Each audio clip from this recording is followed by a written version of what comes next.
यहाँ स्क्रीन के दाईं ओर दिए गए स्टूडेंट बटन को दबाते ही दो विकल्प रजिस्ट्रेशन और लॉगिन दिखेंगे। यहाँ पहले विकल्प रजिस्ट्रेशन को चुनें। रजिस्ट्रेशन केवल फ्रेश फॉर्म भरने वाले छात्रों के लिए ही है।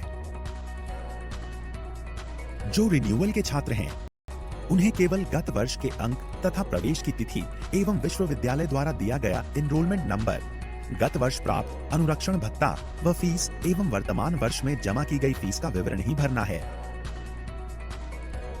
फ्रेश फॉर्म भरने वाले छात्रों के लिए रजिस्ट्रेशन का विकल्प चुनते ही एक नया पेज खुलेगा, जिसमें मांगी गई सभी सूचनाएं सही भरें।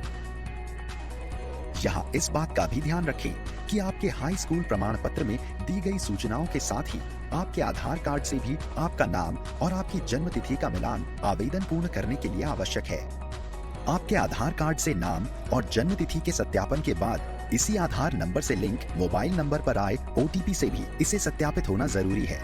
यदि आपके आधार कार्ड में दी गई सूचना में कोई अंतर हो तो इसे संशोधित कराकर ही आवेदन करें। सभी मांगी गई सूचनाएं फॉर्म में भरने के बाद जो पासवर्ड आप बनाएंगे उसे जरूर कहीं लिख लें। फॉर्म भरने के बाद सबमिट का बटन दबाएं। अब आपको लॉगिन करना होगा, परंतु उससे पहले कुछ जरूरी प्रपत्र या डॉक्यूमेंट अपने पास निकाल कर अवश्य रख लें, जो आपको इस फॉर्म भरने की पूरी प्रक्रिया में काम आएंगे। यह डॉक्यूमेंट्स हैं शैक्षिक योग्यता का अंक पत्र या प्रमाण पत्र, जाति प्रमाण पत्र, आय प्रमाण पत्र, बैंक पासबुक, शिक्षण संस्थान में जमा की गई शुल्क की रसीद, पाठ्यक्रम की अनिवार्य वार्षिक नॉन रिफंडेबल शुल्क धनराशि, वर्तमान विश्वविद्यालय या बोर्ड का अपना पंजीयन क्रमांक, आधार नंबर और हां, एक स्कैन की हुई पासपोर्ट आकार की फोटो भी, जो 20 KB से ज्यादा की ना हो।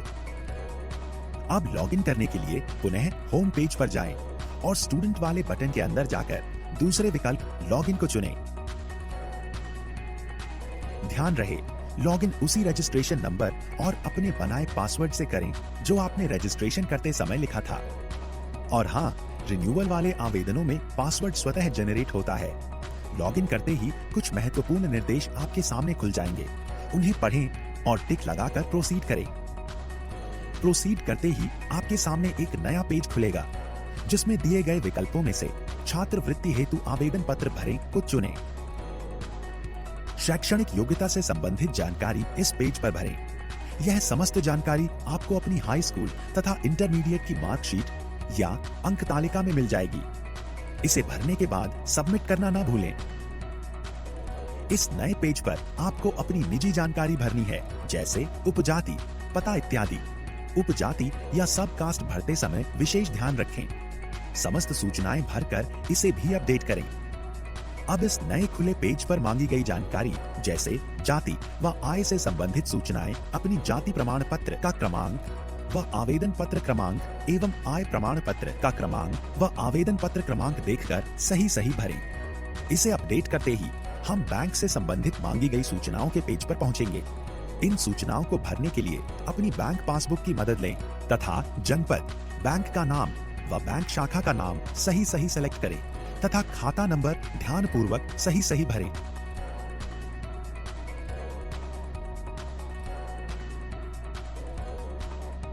यहाँ जनपद वही चुनें जिस जनपद में आपका बैंक खाता हो और इस बात का विशेष ध्यान रखें कि किसी भी स्थिति में यह बैंक खाता बंद न हो, क्योंकि इसी खाते में आपकी छात्रवृत्ति की धनराशि हस्तांतरित होगी। अब इस पेज को पूरा भरने के बाद अपडेट करें।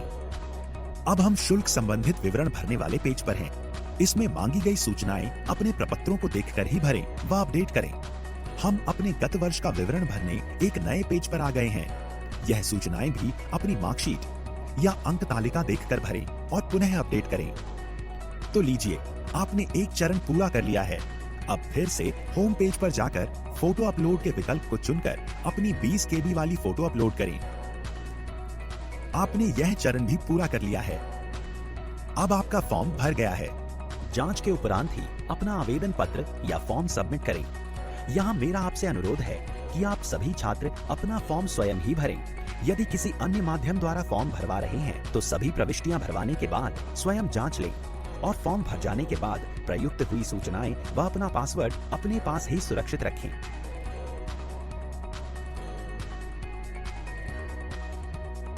अपना भरा हुआ फॉर्म दिखाए गए प्रिंट विकल्प से प्रिंट करें। कतिपय त्रुटियों के बारे में स्क्रूटिनी के उपरांत यदि कोई कमी है तो 3 दिन के अंदर इसी पोर्टल पर आकर फॉर्म संशोधन के विकल्प में जाकर संशोधित करें। अब अपनी संस्था के लिए फॉर्म का एक फाइनल प्रिंट निकालें। इस फॉर्म के प्रिंट आउट को सभी अभिलेखों की स्वयं सत्यापित फोटोकॉपी के साथ अपने शिक्षण संस्थान में जमा करें और वहां से इसकी रसीद लेना न भूलें। आशा करता हूं इस जानकारी से आपको फॉर्म भरने में मदद मिली होगी। इसके साथ ही मैं समाज कल्याण विभाग की ओर से आपको आपके उज्जवल भविष्य की शुभकामनाएं देते हुए